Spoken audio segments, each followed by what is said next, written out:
Cam 1992 का एक dialogue है, रिस्क है तो इश्क है। अगर आप अपनी इन्वेस्टमेंट्स पर हाई रिटर्न्स चाहते हो तो आपको बड़ा रिस्क भी लेना पड़ेगा, मगर ये थियोरी हमेशा सही नहीं होती। 1970s में जब भारत से पटेल कम्युनिटी के कुछ लोग यूएस पहुंचे तो उनके पास कुछ भी नहीं था, पर आज पटेल्स यूएस के मोटेल बिजनेस को डोमिनेट करते हैं। सिर्फ 0.1% की पॉपुलेशन के बावजूद उनकी वेल्थ $50 बिलियन से भी ज्यादा है। रीजन है कि वो ऐसी अपॉर्चुनिटीज को ग्रैब करते हैं जहां लो रिस्क और हाई रिटर्न हो। धंधो इसे ही कहते हैं। मोनिश पबराई की बुक द धंधो इन्वेस्टर से 5 ऐसे लेसन सीखने मिलते हैं जो किसी भी बिजनेसमैन के लिए गोल्डन रूल्स की तरह है। तो चलिए वीडियो स्टार्ट करते हैं। लेसन नंबर 1, द धंधो फ्रेमवर्क। धंधो इन्वेस्टर के कंप्लीट फ्रेमवर्क को हम 8 प्रिंसिपल्स की हेल्प से समझेंगे। Number 1, focus on buying existing businesses. ये प्रिंसिपल बेसिकली ऐसे स्टॉक्स को खरीदने की सलाह देता है जो लंबे समय तक अच्छा और कांस्टेंट रिटर्न दे सकते हैं, क्योंकि अपने स्टार्टअप को शुरू करने से बेहतर है कि एग्जिस्टिंग बिजनेसेस के शेयर्स खरीदना जो ऑलरेडी सक्सेसफुल हो। नंबर 2,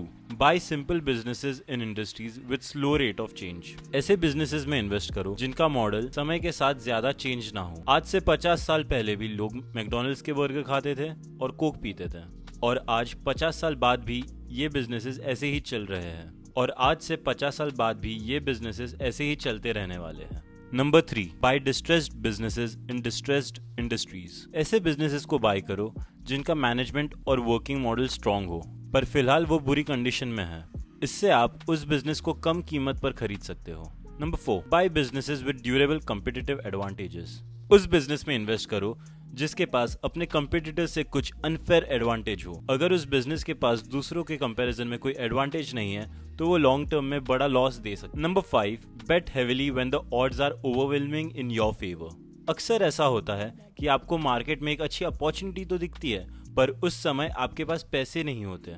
रीजन ये है कि आप बेयर मार्केट में पैसे लगाकर लॉस करा चुके हो। धंधो इन्वेस्टिंग का प्रिंसिपल है अपने पैसों को तभी इन्वेस्ट करना जब आपको अपने लिए एक बेस्ट पॉसिबल अपॉर्चुनिटी दिख रही हो, और इस दौरान आप ज्यादा से ज्यादा इन्वेस्ट करने की कोशिश कीजिए। Number 6, buy businesses with big discounts to their underlying value. अगर आपको लगता है कि कोई बिजनेस उसकी सही प्राइस पर मिल रहा है तो उसे मत खरीदो। बाय तभी करना चाहिए जब वो अपनी सही प्राइस से कम पर मिल रही हो, क्योंकि लॉस होने का रिस्क हमेशा रहता है और इस लॉस को हम मार्जिन रखकर मिनिमाइज कर सकते हैं। Number 7, look for low risk high uncertainty businesses. ये प्रिंसिपल पेनी स्टॉक्स खरीदते टाइम सबसे रेलेवेंट है। Penny stocks high uncertainty businesses होते हैं। सिर्फ उन पेनी स्टॉक्स में इन्वेस्ट करो जहां रिस्क सबसे कम हो। Number 8, it's better to be a copy cat than an inventor. अगर कोई बिजनेस पास्ट में सक्सेसफुल हुए बिजनेस को कॉपी करके चल रही है तो उसमें कोई बुरी बात नहीं है, बस उन्हें इसको पहले से बेटर ढंग से एग्जीक्यूट करना आना चाहिए। लेसन नंबर 2,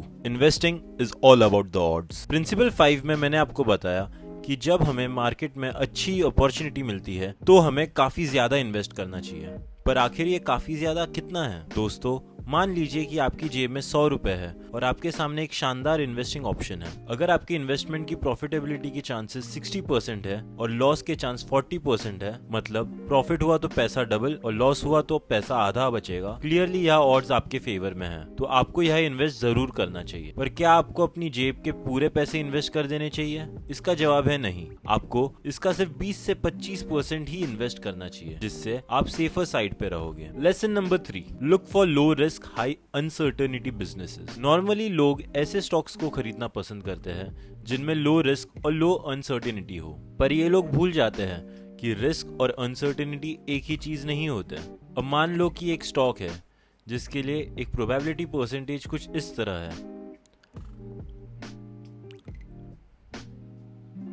अब दोस्तों, ज्यादातर लोग इसकी अनसर्टेनिटी को देखकर इस स्टॉक को इग्नोर करेंगे, पर रियलिटी में ये बेस्ट इन्वेस्टिंग ऑप्शन है। कभी भी अनसर्टेनिटी से मत डरो, बल्कि ये देखो कि पॉजिटिव प्रोबेबिलिटी की कितनी चांसेस है। जिन स्टॉक्स की अनसर्टेनिटी लो होती है उनके लिए बायर्स और सेलर्स की लाइन लगी रहती है और उन्हें आप डिस्काउंटेड प्राइस में हासिल नहीं कर सकते। Lesson number 4, the art of selling. Investment करना तो सिर्फ आधा ही काम होता है, बाकी आधा काम आपको अपने इन्वेस्टमेंट से कब एग्जिट करना है उसका प्लान बनाना है। इन्वेस्टमेंट करते टाइम ही हमें ये सब सोच लेना चाहिए। कभी भी कोई भी स्टॉक को खरीदने के 2-3 साल में ही वो स्टॉक अगर नीचे जा रहा है तो आपको उसे लॉस में बेचना नहीं चाहिए, और अगर आप ऐसा करते हो तो मेक श्योर कि उस स्टॉक की कीमत उसके करंट मार्केट प्राइस से एटलीस्ट ज्यादा हो। मार्केट में प्राइसेस बहुत ऊपर नीचे फ्लक्चुएट होती है, पर किसी कंपनी के प्रोडक्शन और प्रॉफिटेबिलिटी में इतने फ्लक्चुएशंस नहीं आते। पर अगर कुछ समय बाद भी आपको अपने स्टॉक की प्री कैलकुलेटेड वैल्यू नहीं मिलती है तो उसे एक रीजनेबल प्राइस पर सेल कर देना चाहिए, क्योंकि एक डेप्रिशिएटिंग एसेट में पैसे फंसाए रखने में कोई समझदारी नहीं है। Lesson number 5, focus on arbitrage. Imagine करो कि मुंबई में एक चीज 500 रुपए की मिलती है और दिल्ली में वही चीज 1000 रुपए की आती है। अगर आप मुंबई जाकर उसे बल्क में खरीद लेते हो और दिल्ली जाकर सेल करते हो, ट्रैवलिंग और ट्रांसपोर्टेशन के खर्चे के बाद भी आपको प्रॉफिट होगा। इस प्रॉफिट को हम कहते हैं आर्बिट्राज। अगर आपको प्रॉफिट कमाने का एक ऐसा मौका मिले तो उससे कभी मत छोड़ो। ऑलमोस्ट हर बिजनेस और हर बिजनेस मॉडल आर्बिट्राज पर ही बेस्ड है, इसलिए इसको समझना एक धंधो इन्वेस्टर बनने के लिए बहुत जरूरी है। दोस्तों, ये थे 5 लेसन्स जो मैंने मोनिश पोबराई की बुक द धंधो इन्वेस्टर से सीखी है। वीडियो पसंद आया हो तो इसे लाइक और शेयर कीजिए और ऐसी ही इंटरेस्टिंग बुक समरी वीडियोस को सुनने के लिए सब्सक्राइब करें मेरे चैनल को। Thank you for watching.